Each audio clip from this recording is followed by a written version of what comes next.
एक दिन समाप्त भइ नै हाल्छ। त्यो शरीर समाप्त भएपछि पनि आत्माले प्राप्त गर्नुपर्ने सुख के हो, त्यो कसरी प्राप्त हुन्छ भन्दा त्यो त परमात्मालाई प्राप्त गरेर नै आत्माले अनन्त जन्मसम्म अनादिकालसम्म सुखको अनुभूति अथवा आनन्दको अनुभूति गर्न सक्दछ। अतः केवल संसारका सुखलाई प्राप्त गर्नु मात्र यो जीवन होइन। यो जीवनको माध्यमले यो समयलाई सदुपयोग गरेर यस्तो अवसर प्राप्त गरेर यही जीवनमा नै भगवानलाई प्राप्त गर्ने मार्गमा लागेर सफलताको मार्ग अपनाउनु नै यो मानव जीवन हो। यसैलाई सम्पूर्ण शास्त्रद्वारा वर्णन गरियो भन्ने विषयमा हामीले चर्चा गऱ्यौँ र यस प्रकारले यो सर्वोत्कृष्ट उपाय के छ त भन्दा यसमा सबैभन्दा उत्तम उपाय नै गुरुको शरणमा पर्नु, गुरुलाई स्वीकार गर्नु नै एउटा सर्वोत्तम उपाय हो। किनकि हामीले चर्चा गऱ्यौँ अगाडि कर्मयोगको विषयमा। कर्म पनि के हुन्छ भन्दा हामीले कहिलेकाहीँ निष्कामबाट सकाममा पुगिरहेका हुन्छौँ। निष्काम कर्म गर्न हतपति सक्दैनौँ। केही न केही कामना इच्छा हामीमा जागृत भइहाल्दछ, फलको आशा हुन्छ। त्यस कारणले जबसम्म फलको आशाले कर्म गर्दछौँ तबसम्म त्यो कर्म संसारको लागि हुन्छ, भगवत प्राप्तिको लागि हुँदैन। फलको आशा, पुण्यको पनि आशा राख्यौँ भने पुण्य जम्मा भएपछि के हुन्छ, स्वर्ग जानुपर्छ। स्वर्ग गएर त हाम्रो मुक्ति हुँदैन। स्वर्ग गएर त पुण्य सकिएपछि फेरि धरतीमै आउनु पर्दछ। त्यस कारणले पुण्य सङ्कलन गर्नको लागि गरिने कर्म पनि वास्तवमा मुक्तिको लागि उपयोगी छैन। यस कारणले कर्म यति सजिलो छैन। कर्मद्वारा मात्रै नै भगवानलाई हामी प्राप्त गर्न सक्दैनौँ। कठिन छ, सक्न त सक्छौँ तर अति कठिन छ कलिकालमा।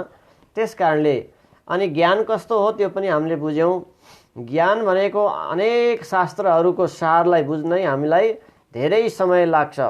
किनकि यहाँ हाम्रो आयु छोटो छ भनिन्छ नि, शास्त्र अधिक छन् विघ्न छ धेरै, सार खिची सब आज्ञा होस्।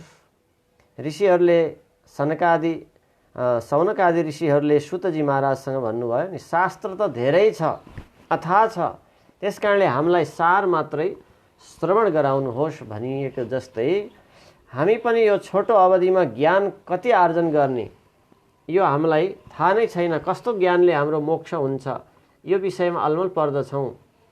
यस प्रकारले ज्ञान मार्ग पनि कठिन छ। कस्तो कठिन छ भन्दा छुरस्य धारा निशिता दुरत्यया दुर्गम पथस्तत् कवयो वदन्ती। छुराको धारामा हिँड्नु जति नै कठिन छ, ज्ञानलाई प्राप्त गरेर म केवल आत्मा हुँ, म यस्तो हुँ, म शरीर होइन, शरीरदेखि अलग हुँ, स्वयंमा मुक्त हुँ भनेर अभ्यास गर्न निकै कठिन छ कलिकालमा। त्यसकारणले ज्ञान पनि स्वतन्त्र भएर भगवानलाई प्राप्त गर्न अलिक कठिन छ भने अर्को उपाय छ भक्ति। तर भक्तिमा पनि के हुन्छ, भक्तिको नियममा भनिएको छ। भक्ति कस्तो हुनुपर्छ त भन्दा तैलधारावत् अविच्छिन्न स्मृति भक्ति रूपा भनिएको छ। भक्तिको स्वरूप के हो भन्दा तेलको धारा जस्तै अटुट भएर भगवानको स्मरण गर्नुलाई नै खास भक्ति भनिन्छ। किनकि तेलको धारा हामीले बगाउँदा त्यसमा छिद्र आउँदैन, टुटपन हुँदैन, अटुट हुन्छ। यस्तो अटुट रूपमा भगवानलाई भज्न सकियो र अन्त्य समयसम्म भगवानको चिन्तन गर्दै अन्तिम प्राण छोड्ने समयमा भगवानको स्मरण गर्न सकियो भने तब नै भक्तिद्वारा हामी भगवानको धामलाई प्राप्त गर्न सक्दछौँ। अर्थात् भक्ति जहिले छुट्दछ त्यति बेला भगवानको अनुभव आनन्दको रस हामीबाट छुट्दछ, अलग हुन्छ। त्यसकारण यस्तो भक्ति पनि यो कलिकालमा निरन्तर बनिरहन यति सजिलो छैन हामीहरूको लागि, कठिन छ। अनेक व्यवहार छ, अनेक प्रकारको हाम्रा आफ्ना कर्तव्यहरू छन्। त्यसले गर्दा त्यस प्रकारको भक्ति पनि हाम्रो लागि कठिन भएको हुँदा अब भक्ति गर्नु त पर्दछ, तर त्यस्तो जो भक्तिको स्वरूप हो त्यस्तै भएर हामी भगवानलाई भज्न सकिरहेका हुँदैनौँ। तेलको धारा जस्तो अविच्छिन्न स्मृति हाम्रो बनिरहन सकेको हुँदैन। त्यस कारणले हाम्रो उद्धार कसरी हुन्छ, हामी कसरी भगवत धाम प्राप्त गर्न सक्दछौँ त भन्दा यही कुरा दक्षिण भारतमा भगवानको एउटा अवतार भएको छ जसलाई वरदराज भगवान भनेर काञ्चीपुरम भनिन्छ। अहिले पनि दक्षिणमा काञ्चीपुरम छ। काञ्चीपुरममा प्रसिद्ध मन्दिर छ वरदराज भगवानको। त त्यस्तो भरतराज भगवानसँग आचार्य जगद्गुरुहरू महापुरुष सन्तहरू प्रत्यक्ष बोल्नुहुन्थ्यो, वार्ता गर्नुहुन्थ्यो।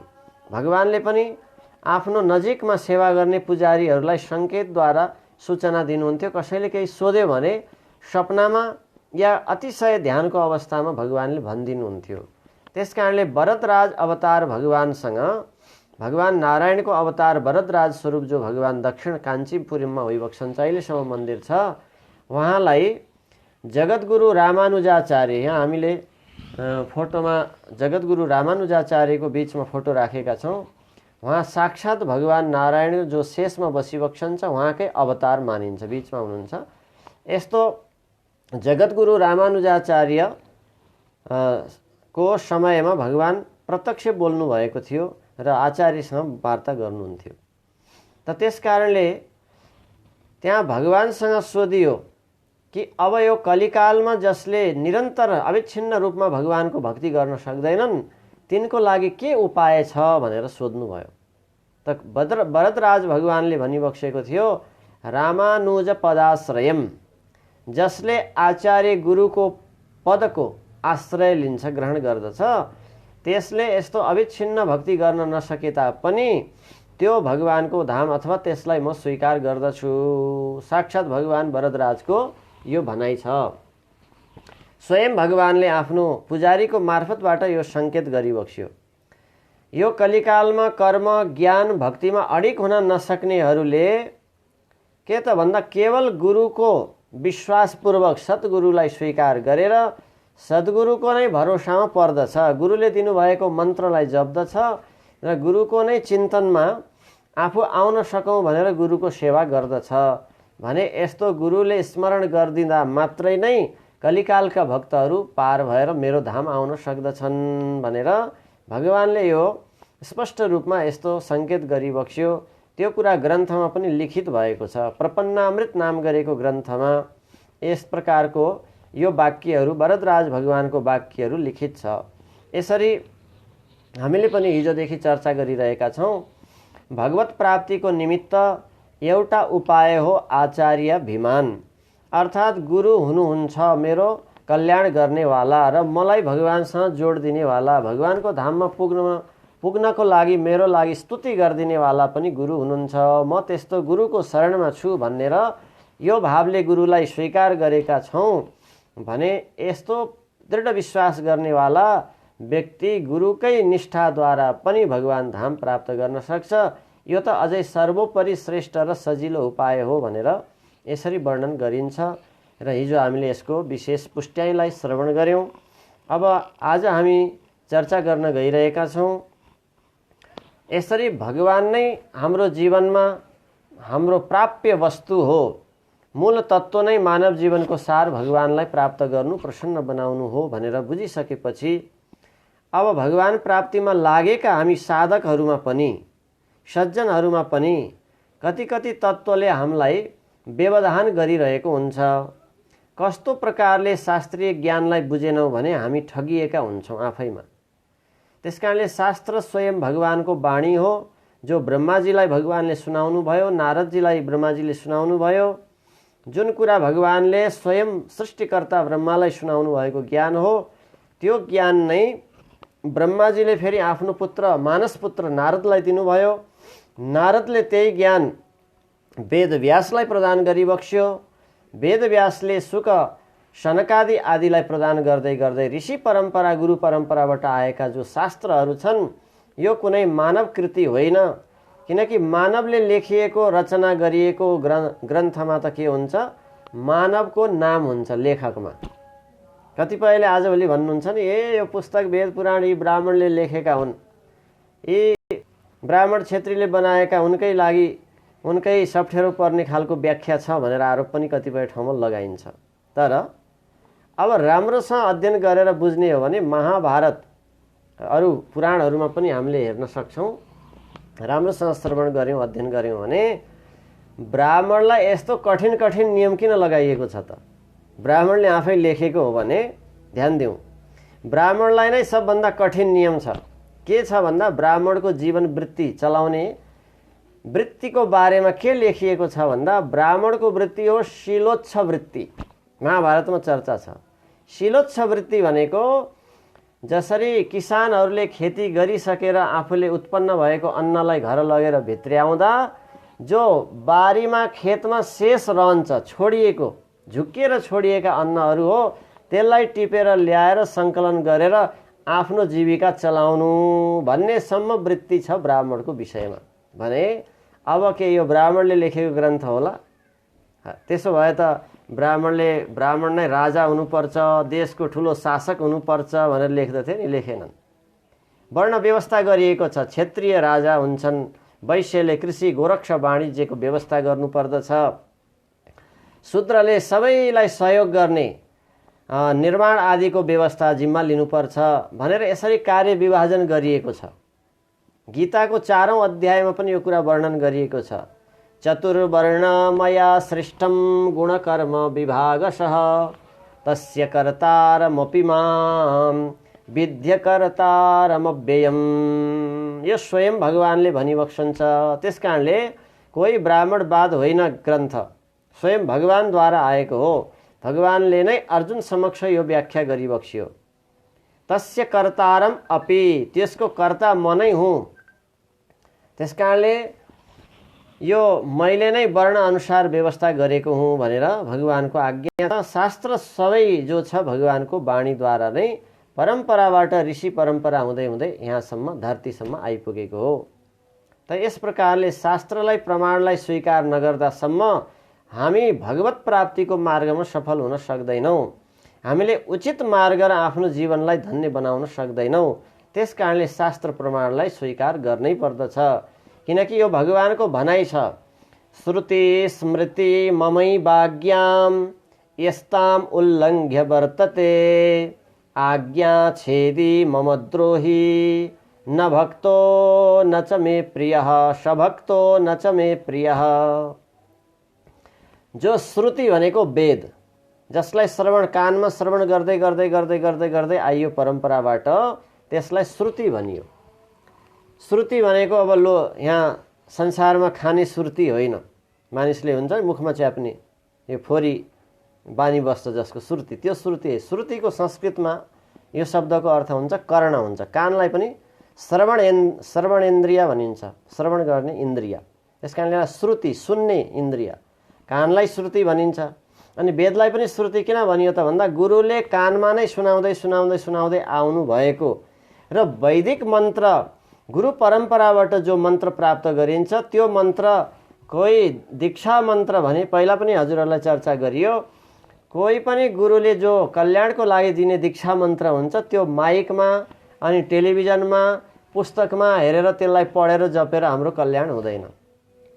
गुरुले शिष्यलाई भगवानको अगाडि दियो कलशको अगाडि साक्षी राखेर, भगवानलाई साक्षी राखेर शिष्यको कानमै सुनाउनु पर्छ। हामीले व्रतबन्ध संस्कार देखेकै छौँ। व्रतबन्धमा वेदको जो गायत्री दिइन्छ त्यति बेला गुरु र शिष्य मात्रै भएर गोप्य रूपमा सुनाउने काम गर्नुहुन्छ। यसकारणले वेदलाई श्रुति भनिएको। त यो श्रुति र स्मृति भनेको अब जो स्मरणद्वारा त्यसको रचना गरियो, महापुरुषहरूको आफ्नो ध्यानको अवस्थामा स्मरणद्वारा, अनि त्यस्तै त्रिकालदर्शी मुनिहरूले देख्नुभएको जो स्मृति छ त्यसलाई रचना गरिएको, त्यसरी लेखिएको ग्रन्थलाई स्मृति ग्रन्थ भनिन्छ। त यो दुवै नै भगवानको कृपाले प्राप्त भएको छ धरतीमा। त्यसकारणले यो दुवै प्रमाणलाई मान्नु पर्दछ। जसले श्रुति र स्मृतिको प्रमाण मान्दैन त्यो मेरो आज्ञा छेदन गर्नेवाला हो, भगवानको भनाइ छ। ममै वाग्याम, मेरो आज्ञालाई यस्ताम उल्लङ्घ्य वर्तते, जसले उल्लङ्घन गरेर रहन्छ भने त्यो आज्ञा छेदन गर्नेवाला मेरै भक्त भए तापनि, मलाई मान्ने भज्ने मेरो कीर्तन गर्ने भक्त भए तापनि त्यो मलाई प्रिय हुँदैन, भगवानले स्पष्ट भनिबक्स्यो। त्यसकारणले हामी भक्त चाहिँ हुँ भन्दछौँ, अनि सत्कर्म गर्नेवाला हुँ भन्दछौँ, जप तप गर्नेवाला, कीर्तन गर्नेवाला, यज्ञ यज्ञादि गर्नेवाला चाहिँ हो भनेर आफूलाई मान्दछौँ, भक्त मान्दछौँ। परन्तु शास्त्रको प्रमाणभन्दा विपरीत कर्म गर्दछौँ, शास्त्र नबुझिकन कर्म गर्दछौँ भने भगवान त्यसको लागि प्रसन्नतामा उपस्थित हुनुहुन्न, ऊ भगवानको प्रिय हुन सक्दैन। गीताको 18औं अध्याय 17औं अध्यायमा पनि वर्णन छ। जसले अब हेर्नु 16 अध्यायमा एउटा श्लोक छ, 23औं श्लोक 24औं श्लोक भनिन्छ, भगवानको भनाइ छ त्यहाँ, तस्माद् शास्त्रं प्रमाणं ते कार्याकार्यौ व्यवस्थितौ ज्ञात्वा शास्त्रविधानोक्तं कर्म कर्तुर्मिहार्हसि। हे अर्जुन, त्यस कारणले तिमी शास्त्रलाई प्रमाण मानेर, तस्मात् शास्त्रम प्रमाणम ते, कार्य र अकार्यलाई व्यवस्थित गर्नको लागि, के हो कार्य के हो अकार्य भनेर बुझ्नको लागि, के हो गर्न हुने के हो गर्न नहुने भन्ने कुरा आफ्नो तर्कले मात्रै केलाएर हुँदैन, त्यसको प्रमाण बुझ्नु पर्दछ। त्यसकारण त्यो बुझ्नको लागि शास्त्रलाई आधार मान्नु भनेर शिक्षा दिनुभएको छ। ज्ञात्वा शास्त्र विधानोक्तम कर्म कर्तुम इहार्हसि, शास्त्रको विधान अनुसार कर्म गर्न योग्य छौ, सबै योग्य हुन्छन् भनेर भगवानको यो आज्ञा छ। त्यसकारणले अर्को अगाडि श्लोकमा भन्नुभयो, यह शास्त्र विधिमुत्सृज्य वर्तते कामकारतः न स सिद्धिमवाप्नोति न सुखम न पराम गतिम। भनिएको के भने, जसले शास्त्र छोडेर कार्य गर्दछ भने त्यसले यो लोकमा पनि परलोकमा पनि न त सुख पाउँदछ न सिद्धि पाउँदछ। कार्य त्यसको सिद्ध भइरहेको हुँदैन। सिद्धिको अर्थ उसले गरेको कार्य अधुरै भइरहेको हुन्छ यदि शास्त्रलाई वास्ता गरेन भने, शास्त्र प्रमाणमा गएन भने। अब त्यो शास्त्र हामी आफैले पढेर बुझ्न सक्दैनौँ, त्यस कारणले पनि सद्गुरु चाहिन्छ। शास्त्र बुझेको र स्वयं ईश्वरमा निष्ठा राख्ने त्यस्तो गुरुको संसर्गद्वारा मात्रै हामी उचित निर्देशनलाई प्राप्त गर्न सक्दछौँ र जीवनको यो जो परमात्मा प्राप्ति रूपी साधना हो त्यसलाई सफल बनाउन सक्दछौँ। यस कारणले गुरुको यति धेरै महिमा छ भन्दै आजको प्रसङ्ग हो। अब यो भगवत प्राप्ति मार्गमा आउने विरोधी तत्त्वहरू के हुन्? भगवानलाई प्राप्त गर्छु भनेर साधना गर्दै जाँदा, निष्ठामा रहँदा, आचरणमा रहँदा पनि फेरि हामीमा विरोध तत्त्व, व्यवधान हुने गर्ने तत्त्व के हुन् भन्ने विषयलाई राम्रोसँग बुझ्न जरुरी छ। त्यस कारणले पालो छ आज हाम्रो स्वस्वरूप विरोधी भन्ने प्रसङ्ग। स्वस्वरूप विरोधी, स्व भनेको आफू, आफ्नै स्वरूप नै विरोधी हुन्छ यदि यसको ज्ञान भएन भने। अर्थात् स्वयं को हो, स्वयं कसरी चल्दछ, स्वयंको उत्पत्ति कहाँ हो, प्रलय कहाँ हो, लय कहाँ हो भन्ने कुरा बुझेनौँ भने स्वयं आफ्नो स्वरूप नै आफ्नो साधनामा विरोधी भइरहेको हुन्छ। कसरी? अब ध्यान देऊ। जब स्वयंलाई चिन्दैनौँ त स्वयंलाई नचिन्नु भनेको हामीले के बुझिरहेका हुन्छौँ? कसैले कसैलाई हामीले सोध्यौँ हजुर को हो भनेर भने के भन्दछौँ? आफ्नो नाम दिन्छौँ, ठेगाना दिन्छौँ, अनि अलि धेरै भन्नु पर्यो भने फलानुको मेरो हजुरबुवाको नाम यो हो, उहाँको छोरा, उहाँको म नाति, यसरी परिचय दिन्छौँ। त्यस्तै अरू पनि अब नातागोताबाट चिनाउन खोज्दछौँ भने यो हाम्रो परिचय के हो? यो संसारमा दिने शरीरको सम्बन्धित परिचय हो। त्यसकारणले यहाँ आत्माको परिचय खुलिरहेको छैन, हुँदैन। हामीले शरीरको परिचय चाहिँ दिएका हुन्छौँ। अब जस्तै कोही विष्ट छौँ, कोही हामी यहाँ घिमिरे छौँ, कोही के छौँ, कोही के छौँ, हाम्रो नाम गोत्र थर यसरी चिनाउँदछौँ। यही हाम्रो परिचय भइरहेको हुन्छ नबुझ्दासम्म। आत्म तत्त्व हुँ भन्ने बोध नहुँदासम्म हाम्रो बुझाइ यति मात्रैमा सीमित हुन्छ। अब यो कहिलेसम्म भन्दा यसको अवधि छ। शरीरको त अवधि छ। यो अवधि सकिएपछिको अनि परिचय के हुन्छ? हाम्रो परिचय सकियो, त्यसपछि हाम्रो कहिल्यै नाश नहुने जो तत्त्व हो त्यो चाहिँ स्वयं हामी आत्मा हौँ। आत्मा छ र शरीर छ, आत्मा छैन भने शरीर रहँदैन। त्यसकारणले जसले गर्दा शरीर छ, जसले गर्दा हामीले म यो हुँ भनेर परिचय दिन पाइरहेका छौँ, त्यसको चाहिँ परिचय हामी खोजेकै हुँदैनौँ, त्यसलाई चाहिँ हामी त्यसमा चाहिँ परिचित हुन सकिरहेका हुँदैनौँ भने यो नै हो स्वस्वरूप विरोधी। अर्थात् म आत्मा हुँ भनेर नजान्नु पनि स्वस्वरूपको नै विरोधी हो।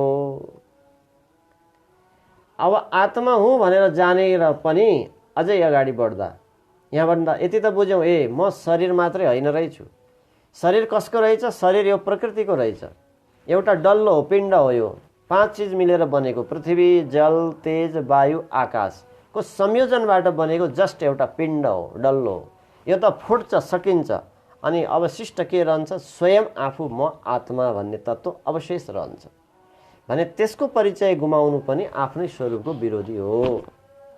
यसकारणले बदलिने, नष्ट हुने चिजलाई मात्रै हामीले म भनिरहेका छौँ, म फलानो भनिरहेका छौँ भने यो त सकिन्छ, तर आफ्नो परिचय नै गुमाइसकेका हुन्छौँ हामीले।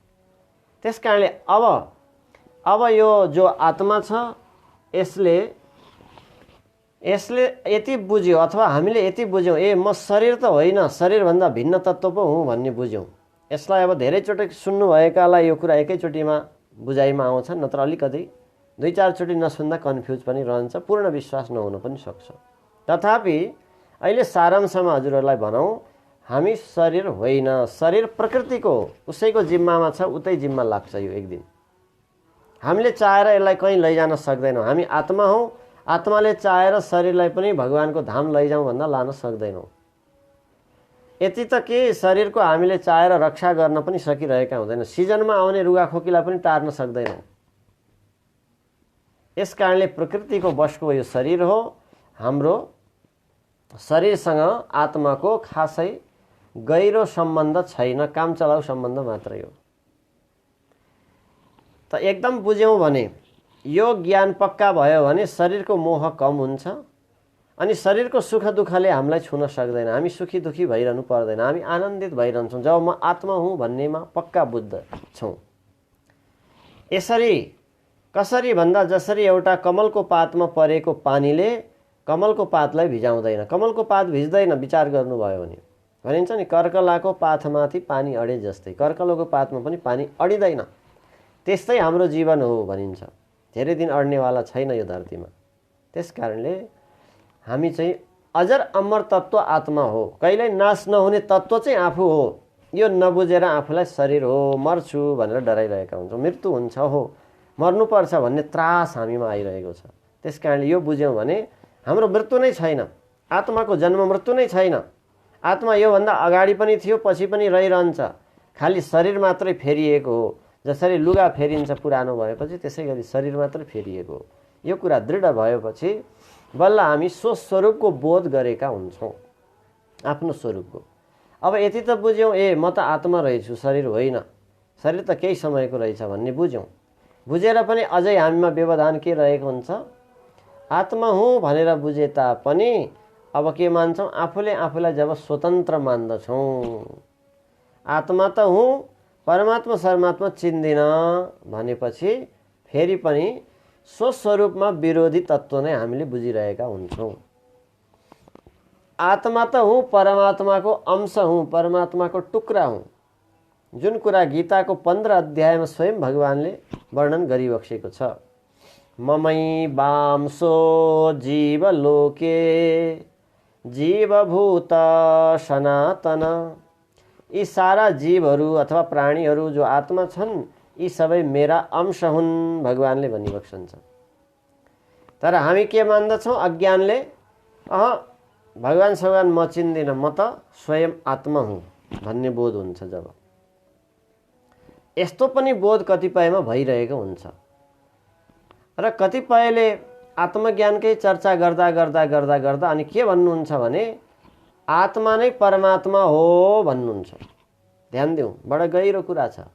आत्मा नै परमात्मा हो भन्ने सिद्धान्तमा, अद्वैत सिद्धान्तमा यो पुष्ट हुन्छ कि परमात्मा छुट्टै होइन, आत्मा र परमात्मा एउटै हो भन्ने बोधको चर्चा व्याख्या धेरै हुन्छ। परन्तु अब आत्मा नै परमात्मा पूर्ण होइन, कसरी होइन पहिला पनि वर्णन भइसक्यो। तथापि आत्मासँग अथवा हामीसँग चाहिँ सृष्टि स्थिति र संहारको सामर्थ्य हामीसँग छैन। त्यस कारणले आत्मा नै परमात्मा पूर्ण रूपमा हुन सक्दैन, पूर्ण परमात्मा आत्मा हुन सक्दैन। आत्मा परमात्माको अंश चाहिँ हो। जसरी आगोको झिल्कोलाई आगो नै भनिन्छ, त्यस अर्थमा परमात्माको टुक्रा भएको हुनाले आत्मा पनि एक किसिमले परमात्मा नै हो भन्न मिल्दछ, यसरी नै भनिन्छ पनि। परन्तु त्यो जो आगोमा सानो झिल्कोमा जति थोरै शक्ति छ, ठुलो अगुल्टोमा जति धेरै शक्ति छ, त्यति चाहिँ त्यो सानो झिल्कोमा त्यति सामर्थ्य छैन। ठुलो आगोको अगुल्टो लगाएको ठाउँमा धेरै छिटो भस्म गर्ने सामर्थ्य हुन्छ। सानो झिल्कोलाई हामीले फु गरेर निभाउन पनि सक्दछौँ। त्यस्तै हामी चाहिँ सानो झिल्को हो, परमात्माकै टुक्रा हो, तर पूर्ण होइन। त्यस कारणले आफूलाई स्वतन्त्र मान्यौँ भने स्वस्वरूप विरोधी हुन्छ। हामी स्वतन्त्र होइन, हामी परतन्त्र हो। कसको भन्दा ईश्वरस्याधीनम, ईश्वरको अधीनस्थ तत्त्व हो। यो बुझ्यौँ भने बल्ल स्वस्वरूप विरोधी हुँदैन। म ईश्वरको अधीनस्थ हुँ, परमात्माकै नियन्त्रणमा छु। त्यसकारणले नियन्ता भगवान हो। भगवानलाई नियन्ता, हामी चाहिँ नियाम्य हो, भगवानको नियन्त्रणमा रहेका छौँ। यस प्रकारको आत्माको स्वरूपलाई बुझ्नु नै बल्ल हामी मोक्ष सिद्धिको लागि योग्य बन्दछौँ। यसरी नबुझेर स्वयंले आफूले आफूलाई नै म आफ्नो मुक्ति आफै गर्न सक्दछु, अथवा जब म ध्यान ज्ञान आदि गर्दछु त्यसपछि मुक्त भइहाल्छु भन्ने मात्रै अभिमान राख्नु पनि स्वस्वरूप विरोधी हो। म भक्तिद्वारा मुक्ति भइहाल्छु भन्नु पनि स्वस्वरूप विरोधी हो। त्यस कारणले म केवल ईश्वरको अनुग्रहद्वारा नै मेरो वास्तविक स्वरूपको आनन्दको अनुभूति हुन्छ। त्यसकारणले ईश्वरको अधीनस्थ हुँ भनेर बुझ्नु पर्दछ। यसरी बुझेनौँ भने हामी आफ्नै स्वरूपदेखि आफ्नो विरोधी बनिरहेका हुन्छौँ। यस प्रकारले आत्मा अब आफू त्यसकारणले कसको अंश हो भन्दा जो सारा संसारलाई सृष्टि गर्नेवाला सर्वशक्तिमान, ओभरसोल भनौँ, सुप्रिम सोर्स, सुप्रिम पावर त्यो परमात्माको नै अंश हो, अरू कसैको अंश होइन। अब हेर्नु, त्यस कारणले यो बुझेनौँ भने अनि हामी के गर्छौँ, बेला बेलामा हे ईश्वर, हे इन्द्र तिमी नै मेरो पिता पनि भन्छौँ। इन्द्र हाम्रो पिता होइन। इन्द्र त हामी जस्तै एक किसिमको महान आत्मा देवता हो। त्यस्तै ब्रह्मा पनि होइन, ब्रह्मा पनि भगवानकै ईश्वरकै एउटा डिपार्टमा विभागमा बस्नु भएको विभागाध्यक्ष हो। त्यस्तै यमराज पनि एउटा विभागमा बस्नु भएको विभागाध्यक्ष हो। त्यस्तै कुबेर, ईशान, त्यस्तै नैऋत्यादि 8 कोणहरूमा 10 कोणहरूमा 10 दिशामा 10 प्रकारका देवताहरू खटिनु भएको छ भगवानको अन्डरमा, इशारामा उहाँहरूले आफ्नो ड्युटी गर्नुहुन्छ। त्यस्तै इन्द्र स्वर्गको ड्युटी गर्नुहुन्छ, यमराजले नरकको ड्युटी गर्नुहुन्छ, ब्रह्माजीले ब्रह्मलोकको ड्युटी गर्नुहुन्छ। यी सबै देवी देवताहरू आफ्नो ड्युटीमा रहनु भएको छ, भगवानको नियन्त्रणमा हुनुहुन्छ। तर भगवान हाम्रो सोझो अर्थमा भगवान नै हाम्रो पिता हो। त्यसकारणले अरू सबै आत्मीय दृष्टिमा के हो त हाम्रो दाजुभाइ हो। आत्मीय दृष्टिमा अब शरीरको हिसाबमा त हामीभन्दा उहाँहरू धेरै महान हो। अनन्त कोटि तपस्याले त्यो पद प्राप्त गर्नुभएको। शिवपुराणमा आउँदछ कुबेरले कसरी उत्तर दिशाको दिक्पाल पद प्राप्त गर्नुभयो भन्ने प्रसङ्गमा कुबेर पूर्व जन्ममा एउटा चोर व्यक्ति हुनुहुन्थ्यो भन्ने कथा आउँछ, शिवपुराणमा छ यो। र उनले भगवान शिवको मन्दिरमा प्रसाद चोरी गर्न खोज्दा यस्तो कथा छ, अत्यन्तै भोक लागेपछि भगवान शिवको मन्दिरमा कसैले पूजा गरेको केही प्रसाद पाउँछु कि भनेर अँध्यारो जुन पूजा गर्ने मन्दिर थियो त्यहाँ जानुभयो। त्यहाँ केही चढेको छ कि भनेर हेर्नको लागि जो अँध्यारो अवस्था थियो त्यहाँ एउटा वस्त्र, भगवान शिवको मन्दिरमा भएको बत्तीमा वस्त्र बाल्दा त्यो वस्त्र जलेपछि त्यसको उज्यालोले अनि त्यहाँ भएको प्रसाद देखियो। तर भगवान शिवले अनुग्रह गर्न चाहनुभयो र ओहो मेरो मन्दिर उज्यालो बनाइदिएछौ, त्यस कारणले अर्को जन्ममा तिमी मेरो भक्त हुनेछौ भन्ने आशीर्वाद दिनुभयो। र अर्को जन्ममा कुबेर बनेर जन्मिनु भयो। र ती कुबेरले खुब तपस्या गर्नुभयो बनारसमा गएर भन्ने प्रसङ्ग आउँछ। यस्तो ठुलो तपस्या गरेपछि भगवान शिवले प्रसन्न भएर अनि तिमीलाई म के दिउँ भन्ने प्रसङ्गमा तिमी अब उत्तर दिशाको दिक्पाल, उत्तर दिशाको अधिपति तिमी हुनेछौ भन्ने यो पद दिनुभयो। यसरी सबै यो दिशाहरूका पूर्व दिशा, इन्द्रको हो। त्यस्तै अग्निकोणको दिशाको मालिक हो अग्नि देवता हो। दक्षिणपट्टिको अधीनस्थ हो यमराज हो। त्यस्तै प्रकारले नैऋत्य कोणमा पितृ हो। त्यस्तै पश्चिमपट्टि भनिन्छ वरुण देवता हो पश्चिम कोणको अधिपति पश्चिम दिशाको। त्यसपछि आउँछ वायव्य कोण। वायव्य कोणमा वायु देवता हो अधिपति। त्यस्तै उत्तरमा कुबेर हो र ईशानमा रुद्रको एक रूप हो। यसरी 8 दिक्पालका जो देवता हो उहाँहरूले पनि ठुलो तपस्या गरेर बल्ल यो दिक्पाल पद प्राप्त गर्नुभएको। उहाँ पनि हामीहरू जस्तै जीवात्मा हुनुहुन्थ्यो। त्यसकारणले उहाँ नै हाम्रो पिता होइन। यो बुझेनौँ भने हामी के गर्छौँ त भन्दा जो वास्तविक पिता हो सारा संसारलाई सृष्टि गर्ने उहाँलाई छोडेर अनि हामी इन्द्रस्तम वरुणस्तम गर्दै हिँड्छौँ भने सुस्वरूप विरोधी भइरहेको हुन्छ। यो बडा गहिरो कुरा हो, माथिल्लो स्तरको कुरा हो। सबैले एकैचोटि यो कुरा नबुझ्नु होला, अचम्म लाग्ला। त सार कुरा यो हो कि जबसम्म हामीले यो कुरा बोध गर्दैनौँ कि म सिधा परमात्माको अंश हुँ, मेरो प्राप्ति गर्नुपर्ने नै मेरो खास उद्देश्य हो, भगवान हो। त्यसकारणले हामी केवल देवी देवताको पूजामा मात्र सीमित हुँदैनौँ। यो बुझ्यौँ भने। यो नबुझ्दा हामी के भन्छौँ, हामी संसारको फल संसारको काम बनोस् भन्नको लागि अनि कहिले इन्द्रको पछि, कहिले अरुणको पछि, कहिले वरुणको पछि, कहिले कसको पछि लाग्दा लाग्दा लाग्दा हाम्रो जीवन त्यही पूजा आजा फल प्राप्तिको उद्देश्यमा जीवन सकिन्छ। यस प्रकारले यो जीवन यतिमा सीमित राख्नको लागि होइन, यो जीवन सोझै परमात्मालाई प्रसन्न बनाउनको निमित्त हो।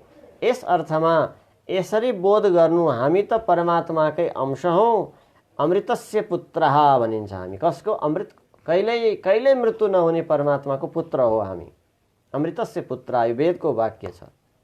त्यसकारणले अब देवी देवताहरूको के छ? आयु छ, उहाँहरू पनि मर्नुपर्छ हामी जस्तै गरी। को हो भन्दा गीताको भनाइ छ आ ब्रह्म भुवना लोका पुनरावर्तिनोर्जुन।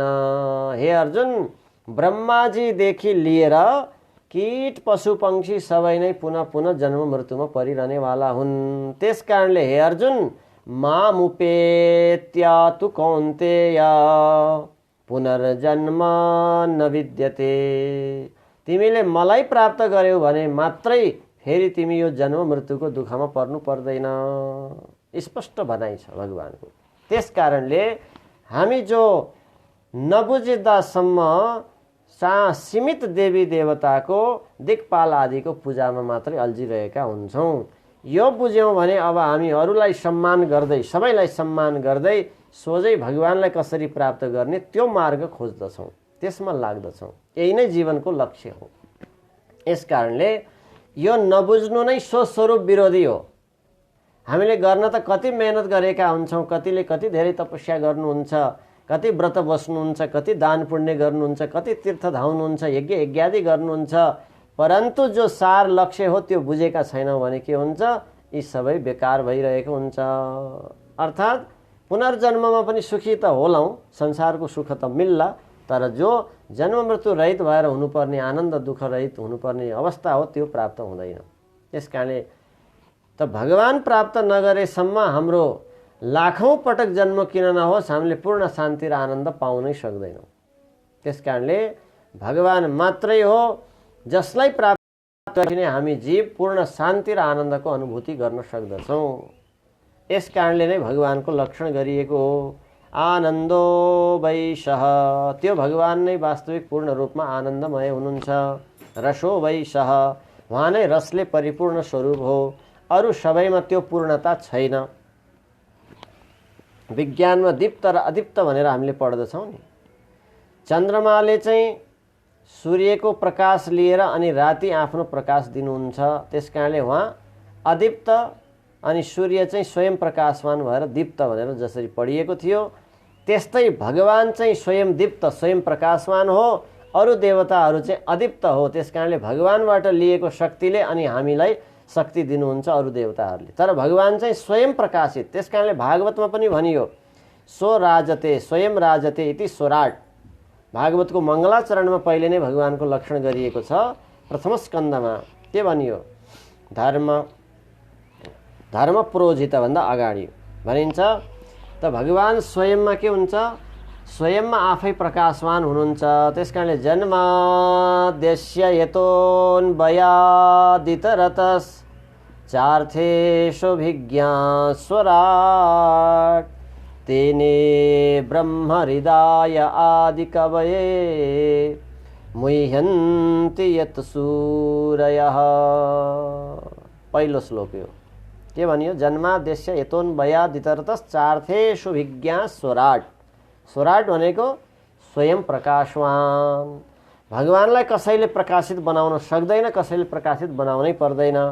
त्यसकारणले यतः जसबाट नै जन्मादि भनेको यो संसारको सृष्टि स्थिति प्रलय आदि कार्य हुने गर्दछ, जो स्वयं भगवानबाट नै।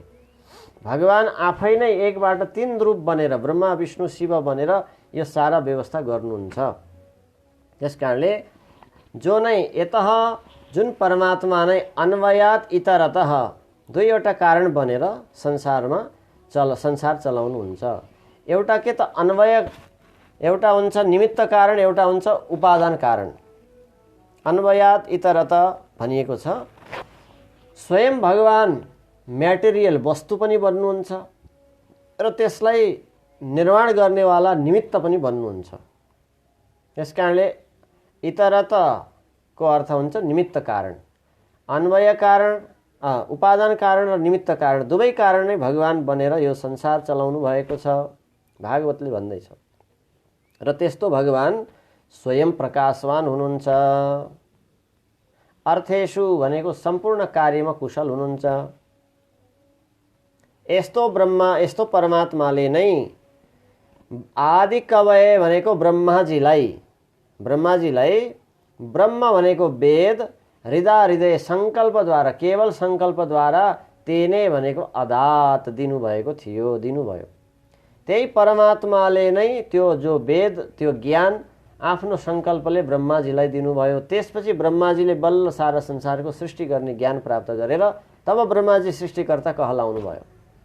त्यसकारणले हामीले बुझेका छौँ ब्रह्माजी नै संसारको सृष्टिकर्ता भन्नु। तर ब्रह्माजीलाई कसले दिनुभयो त? परमात्माले संकल्पद्वारा ज्ञान दिनुभयो, तब ब्रह्माजी सृष्टिकर्ता हुनुभयो। यसको प्रसङ्ग लामो छ, यता नजाउँ, धेरैले यो बुझि पनि सक्नु भएको छ। त भन्दै थिएँ यस प्रकारले हामी पनि को हो त भन्दा हामी त्यही सोझै परमात्माको नै अंश हो। त्यसकारणले हामीले सबैलाई सम्मान गर्दै परमात्मा प्राप्तिको ध्येय बनाउनु पर्दछ र म परमात्माकै अंश हुँ, उहाँकै प्राप्ति गर्नु छ भन्ने बुझ्यौँ भने र म उहाँकै अधीनस्थ हुँ, उहाँकै सृष्टिको अन्तर्गतको हुँ, जबसम्म यो बुझ्दैनौँ तबसम्म हामी आफ्नो स्वरूपबाट ठगिएका हुन्छौँ। सो स्वरूपमा नै हाम्रो विरोधपन आइरहेको हुन्छ, विरोधाभास भन्छौँ। के भनिन्छ भन्दा स्वयंलाई नबुझ्नु भनेको के हो भन्दा भगवानको स्वयं आफू अंश। हामी स्वतन्त्र नभएर परतन्त्र हो।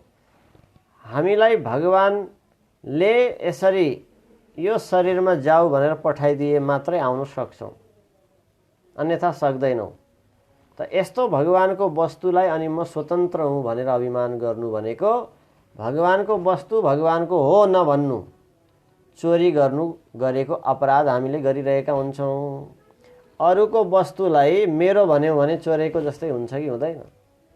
कसैको वस्तु छ तर यो मेरो हो तेरो होइन भन्यौँ भने त्यो के गरेको हो त? चोरी गरेको जस्तै हो। त्यस्तै हामी भगवानको अंश हो तर हामी के भन्छौँ? आफैमा स्वतन्त्र हुँ भन्दछौँ भने हामी चोरी गरेको अपराध भोगिरहेका हुन्छौँ। त्यस कारणले स्वस्वरूप विरोधी भइरहेको हुन्छ।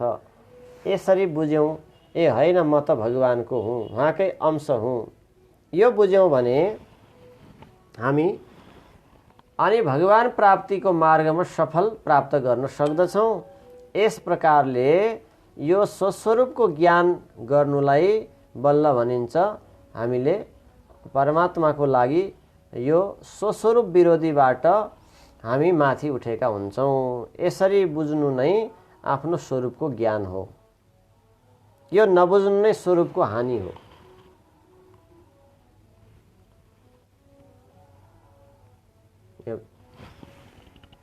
हजुर अहिले प्रवचन भएको छ, पछि दिउँला है हजुरलाई, अहिले मिल्दैन। ए एउटा नम्बर टिप्नु त, म भनिदिइहाल्छु। छिट्टो है 26 13 हजुर 26 13 85 5 908 यो चाहिँ आइडी भयो। अब पासकोड चाहिँ 555 हजुर हजुर जुममा है हस् हस् हजुर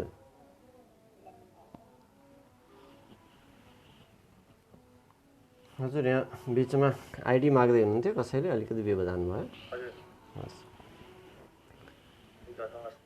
हस् यसरी भन्दै थियौँ स्वस्वरूपको राम्रोसँग बोध गर्न सकेनौँ गरिएन र यो कुरा स्वीकार गरिएन भने भगवत प्राप्तिमा व्यवधान भइरहेको हुन्छ। यसरी यो स्वरूपको ज्ञान गरेर हामी परमात्माको परतन्त्र वस्तु हो, परमात्माको भोग्य हो। हामीलाई भगवानले जसरी जे गर्न चाहिबक्सिन्छ त्यही गर्न सक्नुहुन्छ र हे प्रभु म हजुरको रहेछु, त्यसकारणले हजुरले मलाई जसरी जे गर्नुपर्छ गर्नुहोस् भनेर भगवानको शरणागतिलाई स्वीकार गर्नु नै भगवत प्राप्तिको मार्गमा सफल हुनु हो। यस प्रकारले स्वरूपको बोध गर्नु पर्दछ। हामीले पहिले पनि वर्णन गरियो हाम्रो र भगवानको 9 प्रकारको सम्बन्ध छ भनेर पहिल्यै वर्णन गरियो। भगवान पिता हामी पुत्र, भगवान रक्षक हामी रक्ष्या, भगवान पति हामी पत्नी। पुरुष भए पनि यो शरीरको सम्बन्ध होइन, आत्माको सम्बन्धमा भगवान पति हामी आत्मा पत्नी हो। भक्तिको विषयमा पनि जो 5 प्रकारको भक्तिको वर्णन छ त्यसमा जो शान्त भाव, दास्य भाव, वात्सल्य भाव अनि श्रृंगार भाव आदि भावको वर्णन गरिन्छ। त श्रृंगार भाव सबभन्दा श्रेष्ठ हुन्छ। श्रृंगार भाव भनेको भगवानलाई पति मान्नु, आफू पत्नी हुनु, यो भाव सर्वोत्कृष्ट श्रेष्ठ भाव हो। त्यसकारणले हामी भगवानको अनेक प्रकारले यो 9 प्रकारको सम्बन्ध बोधको विषयमा पहिले चर्चा गरिसकियो। यसरी भगवान स्वयं पति हामी पत्नी, यसरी भगवान शेष भगवानको हामी भगवान शेषी हामी शेष, हामी शेषी भगवान शेष, यस प्रकारले भगवान स्वामी हामी दास। यी जो 9 प्रकारको सम्बन्धबाट बोध हुन्छ कि हामी भगवानको नै भोग्य वस्तु हो। त्यसकारणले स्वतन्त्र होइन। हे प्रभु अब म हजुरको भएँ, हजुरको रहेछु भनेर भगवानसँग आत्माको विवाह गरेर भगवानलाई पतिको रूपमा वर्ण गर्नु, त्यो विवाह गुरुले गराइदिनुहुन्छ। खास पति प्राप्त गर्नु भनेको नै आत्माले परमात्मासँग विवाह गर्नु। यस्तो विश्वको नै पतिलाई वर्ण गर्नु, तब आत्माको लाभ हुन्छ। आत्माले भगवत धाम प्राप्त गर्ने नाता बन्छ, सम्बन्ध बन्छ। सम्बन्धै नभइकन हामी कसैको घर जान्छौँ त? जाँदैनौँ। जान माध्यम चाहिन्छ। त्यसकारणले भगवानको धाममा जानको लागि माध्यम के त भन्दा अहिले नै भगवानसँग हामीले नाता जोड्नु पर्दछ। या त भगवानलाई पिताको रूपमा, या त भगवानलाई मालिकको रूपमा। यसरी अरू सबैभन्दा ठुलो प्रगाढ गहिरो सम्बन्ध हो कि पति र पत्नीको जो अत्यन्तै अनन्याश्रय सम्बन्ध हुन्छ, त्यो सम्बन्ध नै हामी जीवात्मा र परमात्माको श्रेष्ठ सम्बन्ध हो। त्यसकारणले हे प्रभु म त हजुरको दासी हुँ, म हजुरको दास सेवक, म हजुरकै अधीनस्थ हुँ, मलाई पनि स्वीकार गर्नुहोस् भनेर यो भावले भगवानको शरणागति स्वीकार गर्नलाई गुरुको मार्फतबाट जब हामी जान्छौँ त हे गुरुदेव मेरो पनि अब यो नाता भगवानसँग जोडिदिनुहोस् भनेर गुरुसँग जो दीक्षा मन्त्र प्राप्त गरेर गुरुद्वारा भगवानसँग नाता जोड्छौँ। यसरी हाम्रो खाता खुल्छ भगवानको धामको निमित्त।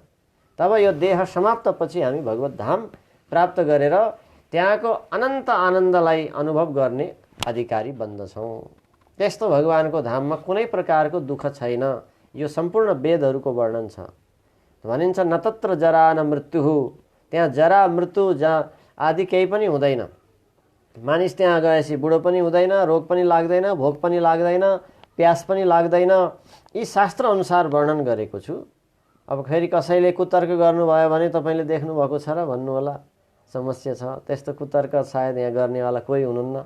परन्तु शास्त्रमा यो वर्णन छ कि भगवानको धाममा यी कुनै प्रकारको चिन्ता छैन, जन्म मृत्युदेखि रहित छ त्यो धाम।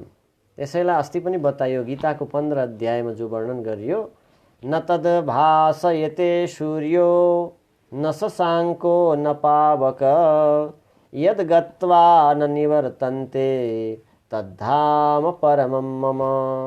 जहाँ गएर फेरि निवृत्ति हुँदैन, फर्किनु पर्दैन, त्यो मेरो धाम हो, भगवानको वाणी हो। त्यहाँ सूर्यको प्रकाश अनि चन्द्रमाको शीतलता, अग्निको प्रकाश केही चाहिँदैन, स्वयंमा प्रकाशित छ, स्वयंमा धन्य छ र अनन्त आनन्द छ, कहिल्यै क्षीण नहुने, कहिल्यै नसकिने। त्यहाँ भगवानको दर्शन गर्दा गर्दा आँखा थाक्दैन। त्यसकारणले भगवानको वाणी सुन्दा सुन्दा सुन्दा झन्झट लाग्दैन।